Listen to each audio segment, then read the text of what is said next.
The cold metal walls of the interrogation chamber hummed with low-frequency energy. Sterile, too clean, like the galaxy's most elite prisons always were. On the other side of the reinforced one-way glass, 4 beings watched the human sight. Calmly in his chair, his hands cuffed behind him, head tilted slightly as if bored. "He's not even trying to escape," hissed High Strategist Varnak, the lizard-like commander of the Thrizari War Council. "He doesn't need to," murmured General Zalith, a shimmering being of pure neural light. "He knows we're afraid." The other 2, one a skeletal machine AI, the other a bloated gas entity in a floating tank, remained quiet, watching, calculating. The human hadn't spoken since his capture. No screaming, no bargaining, no fear, just that same crooked smile, like he was waiting for something to happen, or maybe someone. His name was Dax Mercer, Earthborn Special Forces dropout, marked as KIA during the fall of Europa Outpost, but clearly not dead, very much alive, and very much a problem. They'd found him alone, standing on the ruins of a decimated Valorian battalion, all 12,000 of them torn apart like cardboard. No ships, no support, just him and a broken plasma blade.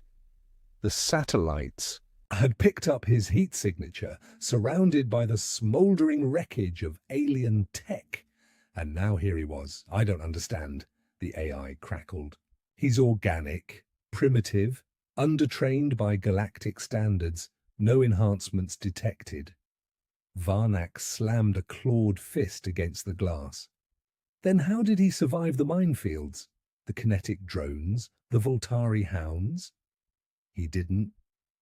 "Survive," said the gas being, in a voice like boiling water. "He thrived."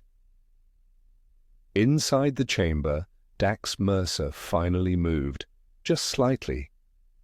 Tilted his head to look directly at the observation window, like he could see through it. That smile again. It wasn't wide, it wasn't cocky, it was worse than that.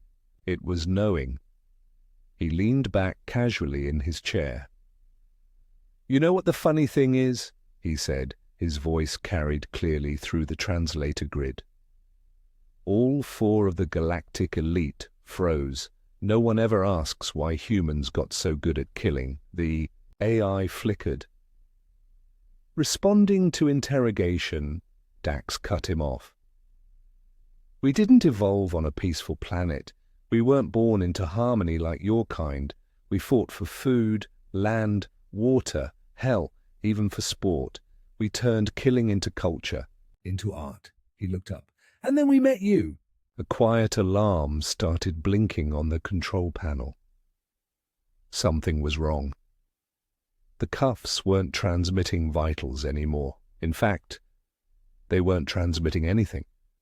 "Wait," Zalith murmured. "He's not restrained." Dax stood slowly, cracking his neck. "You captured a human thinking you'd broken him," he said, eyes glowing faintly now. "You didn't even scratch the surface. You didn't take me. I let you." The chair behind him melted into slag. The cuffs dropped like paper. And for the first time in over 1,000 cycles, fear passed through the galactic elite like a virus. Outside, alarms blared. One by one, systems failed. Gravity flickered. Lights dimmed. From the observation room, they could now see the glow under his skin. Nanoscars, micro-implants. Earth tech they thought was decades behind theirs. "I'm not here to escape," Dax whispered. The door exploded off its hinges. "I'm here to deliver a message." Smoke rolled through the hallway as Dax stepped over the molten wreckage of the blast door. His boots hit the floor with slow, deliberate weight. Each step sent shockwaves through the facility's floor sensors, triggering emergency lockdowns that no longer worked. The ship's AI, once arrogantly confident in its omnipotence, now scrambled in fragmented bursts, trying to make sense of a presence that didn't fit in its protocols. Dax walked like he had all the time in the world. Security drones buzzed into view, sleek, black things with razored limbs and plasma turrets, but they paused in mid-air.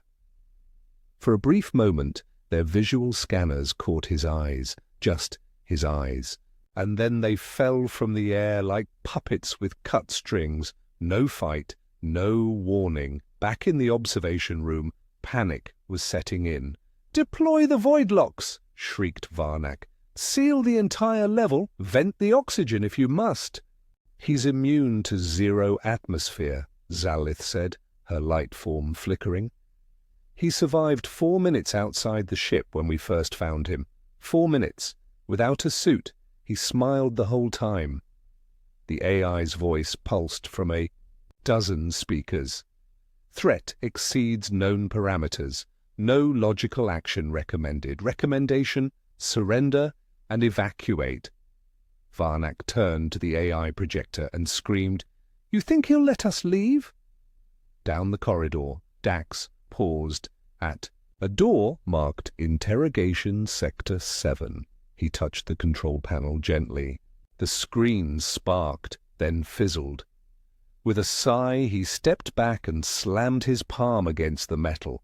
Not punched, slapped, like swatting a fly. The door caved in on itself.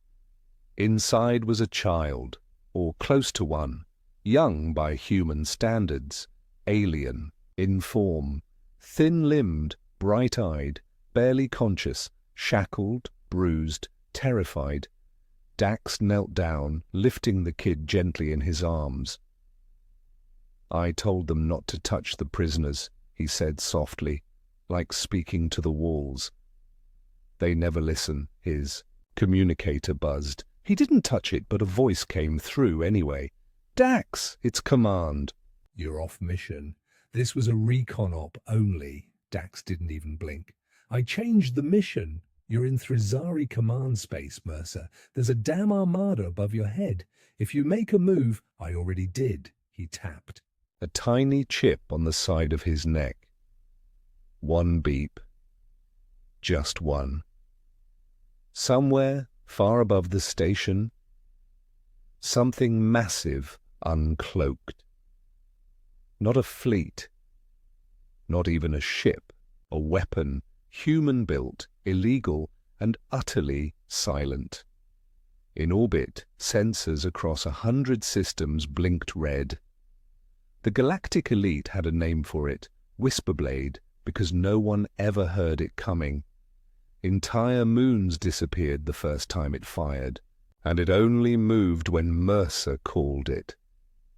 Back on the bridge, Zalith whispered, "He brought the Whisperblade here?" Varnak stared in disbelief. "But why? What does he want?" The answer came through every speaker across the ship, in that same calm, dry voice. "I want you to know," Dax said, "what fear feels like. The kind of fear Earth felt when your ships darkened our skies, when your machines harvested our cities, when you gave our children numbers instead of names." He gently wrapped the child in a thermal blanket. "And now you'll feel every second of that." The Whisperblade powered up in orbit. Varnak dropped to his knees, claws shaking. What kind of species breeds monsters like this? The AI responded in a hollow whisper. Humans. The corridors ahead of Dax were crawling with movement, shields coming online, plasma sentries activating, automated gun nests snapping into place. The entire sector had gone into full lockdown. From the bridge, emergency protocols designed for full-scale invasions were being unleashed on a single man. He didn't slow down.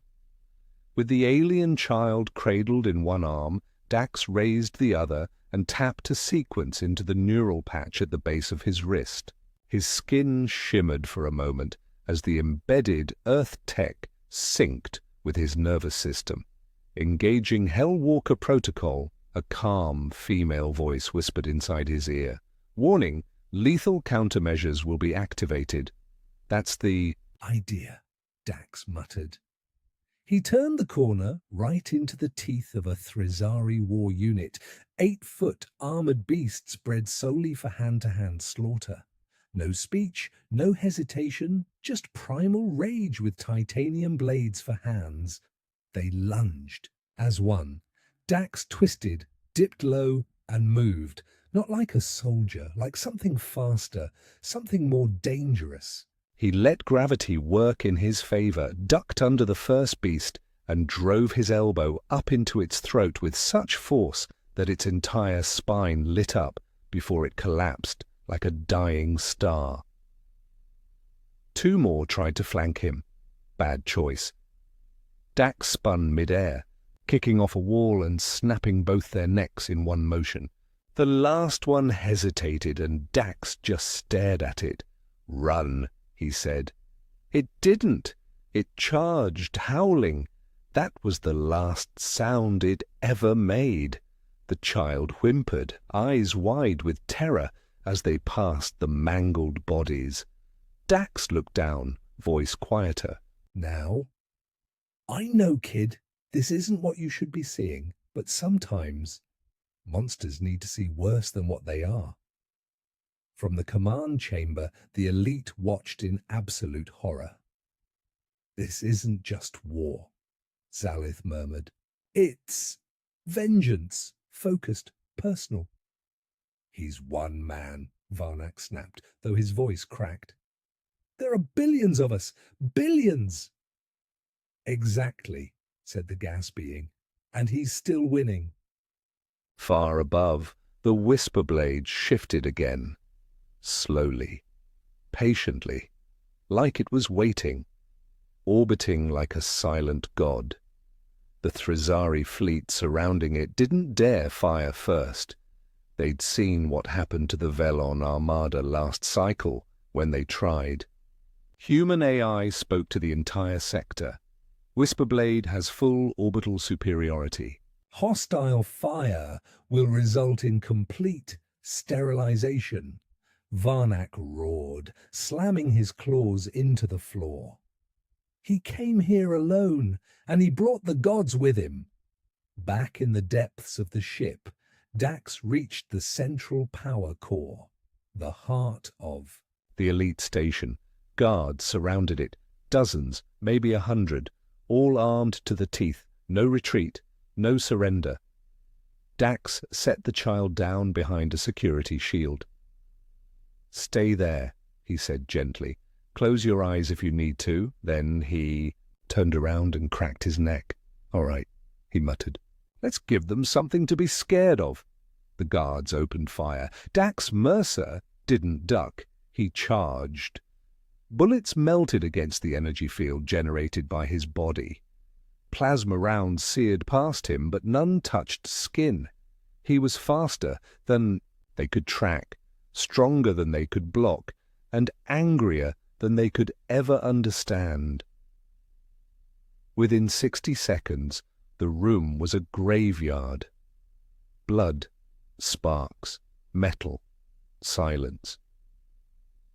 He stood in the center, chest heaving, eyes glowing faintly. Then he turned to the core. He wasn't here to destroy it. No, he was going to reprogram it. Command back on Earth. Watch the feed from a secure black site. "Jesus," whispered one general.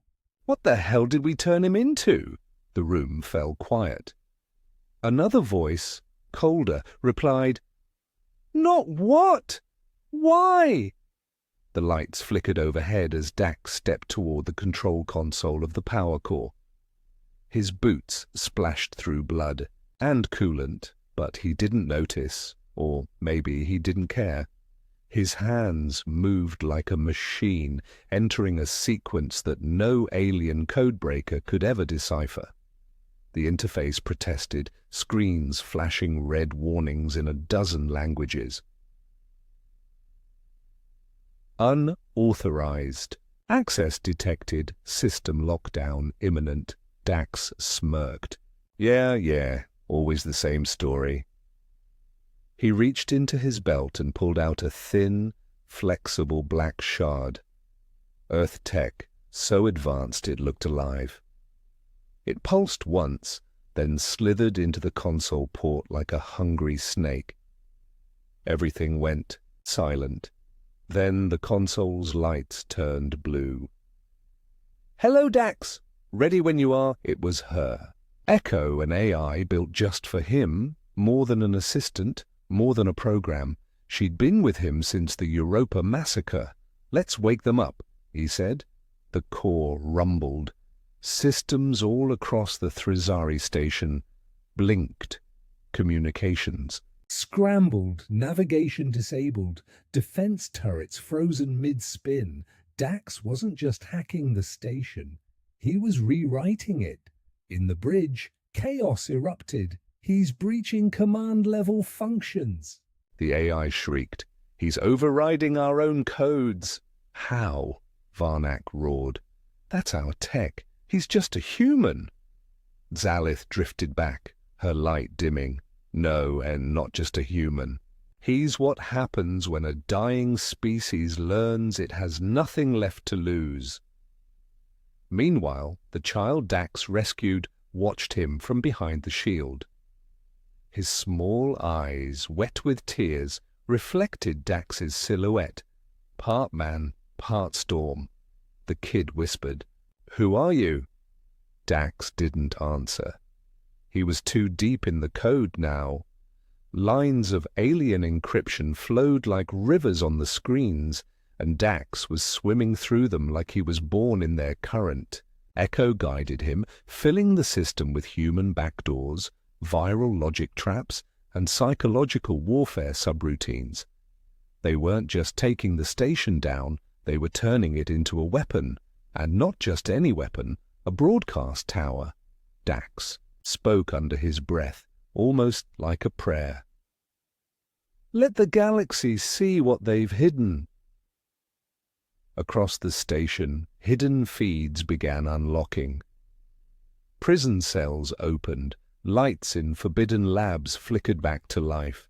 Deep within the ship, rows and rows of beings, chained, starved, silenced, looked up as their doors slid open for the first time in years. Echoes spoke in every tongue, through every speaker. "You are no longer prisoners. A human has come." The names spread like fire. Mercer. But it wasn't just the prisoners who heard. Across dozens of worlds, on thousands of ships, screens crackled to life.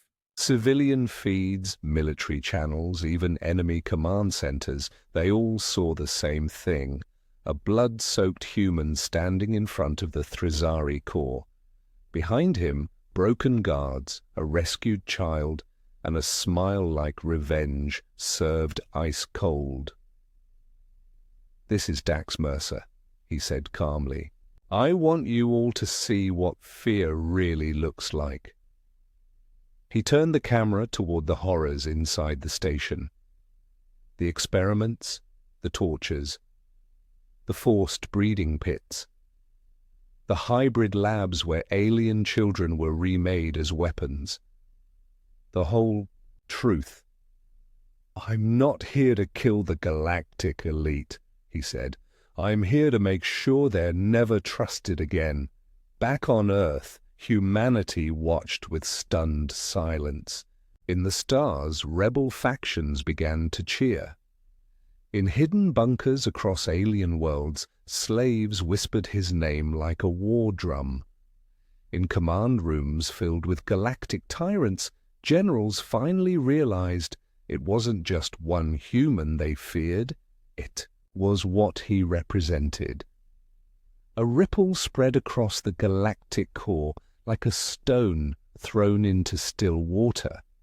The broadcast reached every system faster than the Galactic elite could shut it down.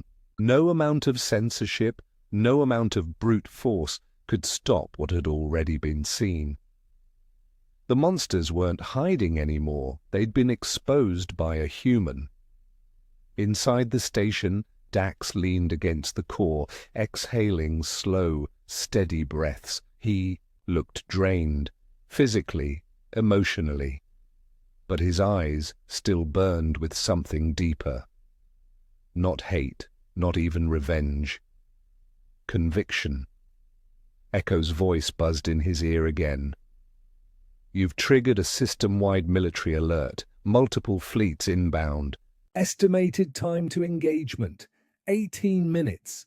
Dax rolled his shoulders.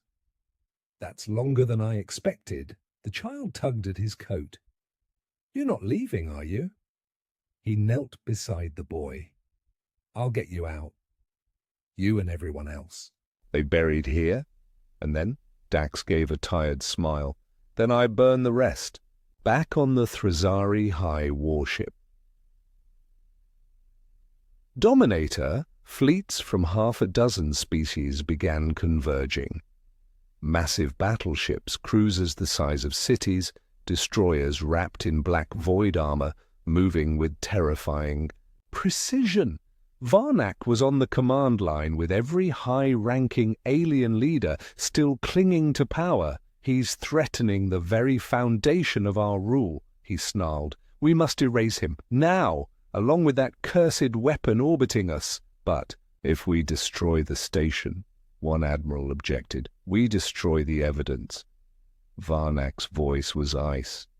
Then let it be a mystery. The galaxy forgets. We bury it, like we always have. Back on the station, Dax stood by a wall of prisoner. Pods over 400 beings. Alien races, mixed blood, some hadn't spoken in years. All of them looked at him like he was something out of legend. You got a name? An older woman asked, her skin faded silver, scars covering her body. Mercer, he said. She blinked. You're the one, the human, the story. He turned to her. No more stories. We're finishing this. He pointed to the escape tunnels.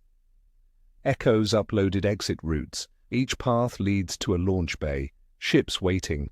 You've got 5 minutes before the station becomes a war zone. And you? I'm gonna stall the apocalypse. Echo's voice came again. Whisperblade status, fully charged, ready to engage. Dax's lips barely moved. Hold fire, not yet. From the outer window, he saw the incoming fleets like a tidal wave of metal and fury. Tens of thousands of war engines converging like angry gods. He reached into a pouch and pulled out an old photograph. Earth, trees, blue skies. His little sister on his shoulders laughing. He tucked it back in his armor. If I die today, he whispered, they'll remember who killed me. Varnak's voice crackled over the station-wide comms. Dax Mercer, you're surrounded. Surrender, and we might show mercy to the prisoners. Dax walked to the comms panel and hit transmit. Funny, he said, calm and cold. That's exactly what you told my people before you butchered them. He looked up toward the ceiling. Echo, you still online? Always. He smiled faintly. Let's rewrite history. Then the station shook violently, not from within but from impact. The first salvo had hit. Outside, the sky turned to fire. energy beams the size of rivers lit up the void, slamming into the outer station hull. The Thrizari weren't playing games anymore. They wanted complete erasure. Echo shouted, shields collapsing, compensating, hull breach imminent in sectors 9 through 14. Dax didn't blink. He activated the final phase of the protocol. All systems into Overwatch mode. You understand what that means? She said. I do. Echo paused. I love you, Dax. His voice cracked just slightly. I know. Then the lights across. The station went red. Doors opened. Defense systems activated. And Dax Mercer stood in the warpath of an entire empire, alone. The first wave came fast. Shock troopers in zero-grav pods burst through the outer hull, swarming like angry hornets, each one equipped with advanced plasma weapons, kinetic shielding, and mind-sync targeting systems designed for maximum extermination. They weren't coming to fight. They were coming to erase. Dax stood in the central corridor, the station rumbling around him. Emergency sirens wailed, lights flickered like a dying heartbeat. And still he didn't move. Echo's voice buzzed in his ear.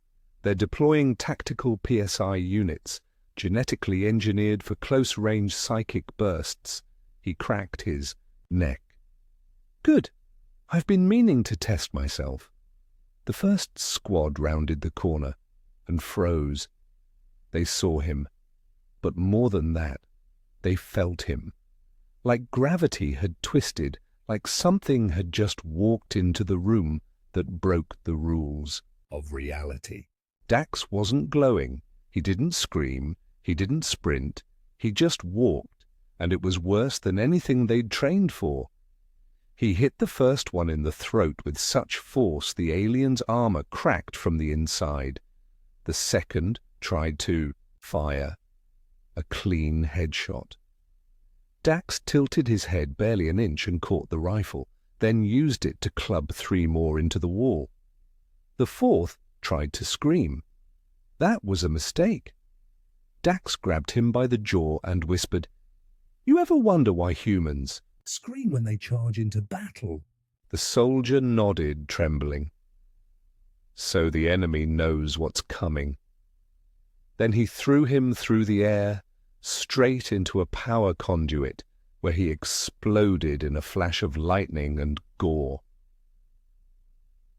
Far above, in the Galactic Elite's war chamber, commanders watched the live feed, blood, screams, chaos, and one man cutting through entire squads like a scalpel dipped in rage. "This is unsustainable," muttered the AI Prime of the Vorsk Empire. "He's destabilizing command morale across 3 quadrants. Units are hesitating." "They should," said Zalith quietly. "He's not just a soldier anymore." She turned to Varnak. "He's a symbol now." Inside the station, Dax moved. Like he was dancing, no wasted motion, every hit deliberate, brutal, efficient. Behind him, rescued prisoners flooded toward the launch bays, guided by Echo's holographic directions. "Evacuation pods launching," Echo reported. 37% of prisoners off station. More coming. Dax didn't respond. He was already at the next choke point, setting plasma charges on the bulkheads. "Echo," he said, out of breath but steady. "If they breach the reactor..." "Detonate these walls, collapse the tunnel. You'll be trapped inside. That's the point." Back in space, the whisper blade stirred. Its blackened frame shivered like a dormant god yawning awake. Energy rippled across its surface, silent and terrifying. Inside, a second AI waited, older, meaner, signal received. "Authorization confirmed. Whisper blade primed for hellfire." Varnak screamed at his fleet. "He's calling the weapon. Take it down now. All ships, target the Whisper blade." Over 100 dreadnoughts turned their cannons, but they were too late. The Whisper blade fired. No explosion, no beam, just silence. A vacuum of energy.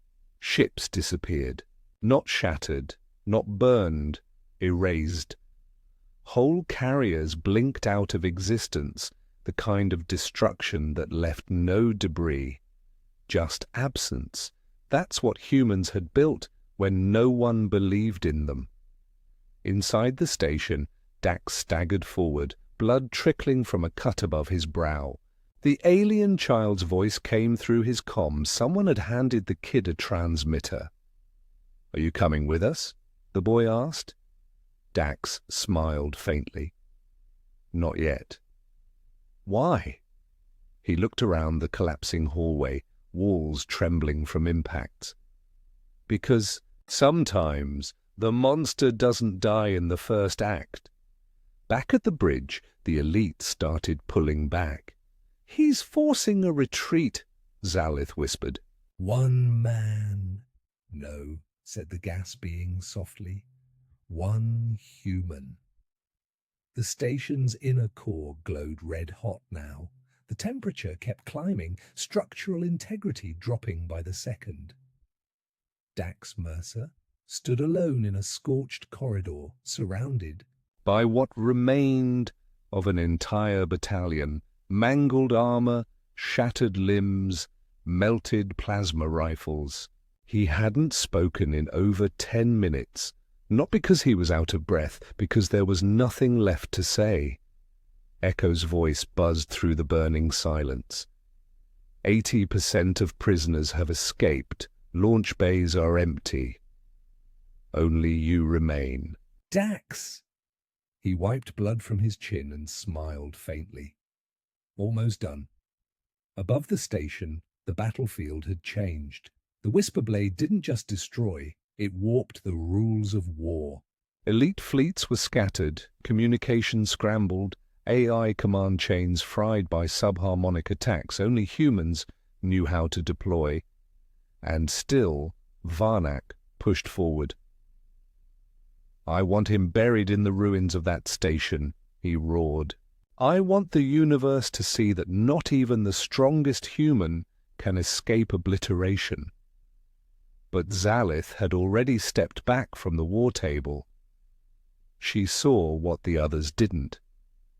"It's not the human you're afraid of," she said. "It's the idea of him."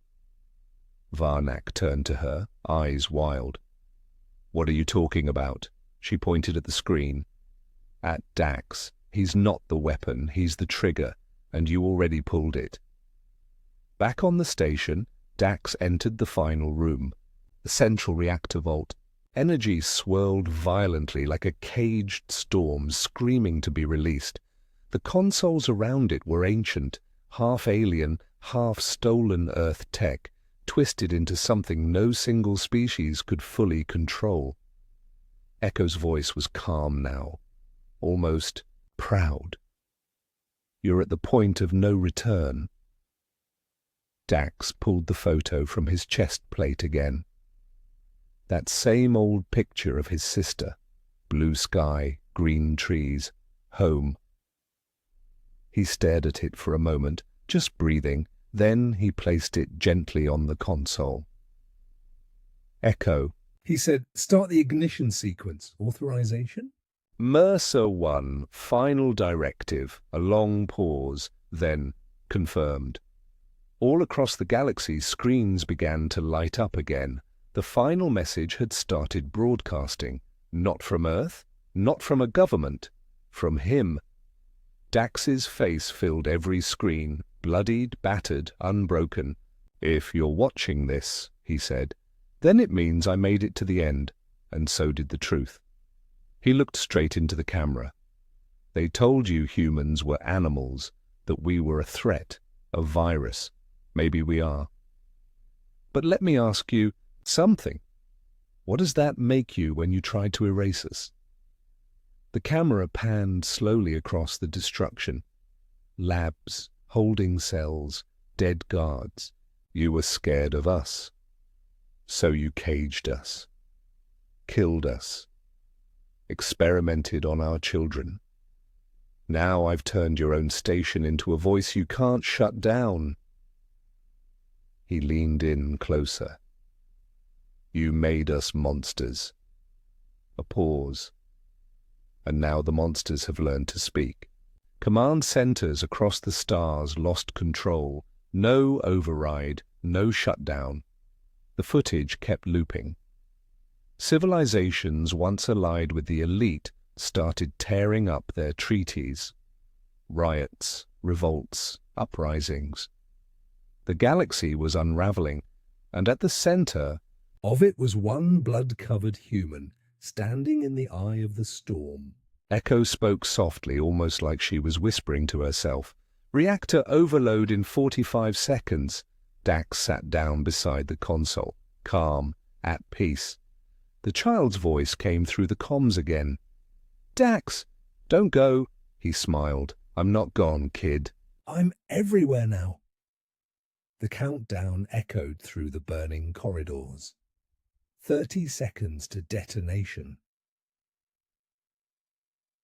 25. Dax sat with his back against the reactor console, eyes closed, breathing steady as if he was just sitting in a field back on Earth. Around him, the lights dimmed to a soft orange glow, the violent hum of unstable energy pulsing like a heartbeat. He wasn't afraid. He was the fear. Far above, the whisper blade shifted one last time. Its orbit changed, lowering, closer, shields humming at levels never charted. The few remaining warships of the Galactic elite backed off like cornered dogs. No one dared fire. Not anymore. Varnak stood at the edge of his bridge, watching the feed of Dax. Static blurred his image, but his voice came through clear, heavy, undeniable. We should have killed them all, Varnak growled. Zalith turned to him. You tried, she whispered, and then she left. Walked off the bridge, vanishing into the shadows, her light dimming to nothing. She knew what was coming. Back on the station, Echo counted down. 10 seconds. The last message finished broadcasting. It would repeat forever, across systems, across time. 8. The prison decks were empty. Everyone who could leave had left, except 1. 5. Dax reached up, fingers brushing the photo of his sister once more. He whispered, I did it, Em. 3. He smiled. 2. Echo's final words came through, calm and full of quiet love. Goodbye, Dax. 1. The station vanished, no sound, no fireball, just a blinding white light that folded in on itself like space, couldn't contain what had just happened. The shock wave tore through reality like a scream in silence. It hit the whisper blade, and instead of resisting, the ship embraced it, shifted, adapted, and then it spoke all across the galaxy in every language known and unknown, every screen. Every ship, every city heard one line. He gave his life to free the truth. We are Dax Mercer now. Then the whisper blade vanished. Not destroyed. Gone, hidden, waiting. In the aftermath, something strange happened. The rebellions didn't stop. They spread. Stations fell, governments collapsed, slaves rose up in forgotten colonies. Hybrid children once hidden in labs became symbols of resistance. The elite's history was rewritten, this time not by the victors, but by the survivors. And through it all, one name passed from mouth to mouth, whispered like a weapon, like a prayer, like thunder. Dax Mercer. Years later, in a small outpost near the outer rim, a child sat in front of a hologram. The boy looked up at his teacher, an older woman with silver skin and tired eyes. Is the story true? The child asked. Was there really just one human? She smiled sadly. There was one, she said. But now there are millions who believe in what he stood for. The child frowned. And the whisper blade? Where is it? The woman leaned close, her voice barely a whisper. Out there, she said. waiting for the next time the galaxy forgets what fear really looks like.